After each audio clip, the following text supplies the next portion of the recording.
Hi hello guys, ಇವತ್ತು day 1 of mini blog hostel life ಇದೆ.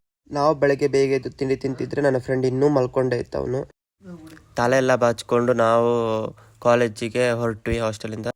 ಹಾಗೆ ಹೋಗ್ತಿರುವಾಗ ಫ್ರೆಂಡ್ ಹೇಳ್ದ ಆತನ ಸೈಕ್ ಮಾಡೋಣ ಅಂತ.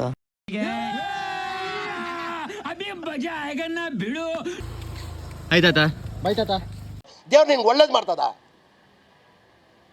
ನಿನ್ನ ಜನ್ಮಕ್ಕೆ ಹೋಗೋ. ನಾನು ಮತ್ತು ನನ್ನ ಫ್ರೆಂಡ್ಸ್ ಫೈನಲ್ ಆಗಿ ನಾವು ಕಾಲೇಜ್ ಹತ್ರ ರೀಚ್ ಆದ್ವಿ. ಏನು ಅರ್ಥವೇ ಆಗ್ತಿಲ್ವೇ ಈ ಕೇಸು? ನೋಡಿ ಗಾಯ್ಸ್, ಕಾಲೇಜ್ ದರೋಡೆ ಮಾಡೋಕ್ಕೆ ಪ್ಲಾನ್ ಆಗ್ತಿದ್ದಾನೆ. ಅವರೇ ನಮ್ಮ ಗುರುಗಳು. ಗಾಯ್ಸ್, ಇದು ನಮ್ಮ ಕ್ಲಾಸ್ ರೂಮ್. ಓಹೋ, ಜನ ಸಾಗರ. ಹಾಗೆ ಕುತ್ಕೊಂಡಿರುವಾಗ ನನ್ನ ಫ್ರೆಂಡ್ಸಿಗೆ ಟೀ ಕುಡಿಬೇಕು ಅಂತ ಅನಿಸ್ತು. ಹಂಗೆ ಗಾಡಿ ಅಡ್ಡ ಹಾಕೊಂಡು ಟೀ ಕುಡಿಯಕ್ಕೆ ಹೋದ್ವಿ. ಹಾಗೆ ರೋಡ್ ಸೈಡ್ ಇದ್ದ ನಾಯಿಗೆ ನನ್ನ ಫ್ರೆಂಡ್ ಬಿಸ್ಕೆಟ್ ಹಾಕ್ತಿದ್ದ. ನೀನಯ್ಯ ಪುಣ್ಯಾತ್ಮ.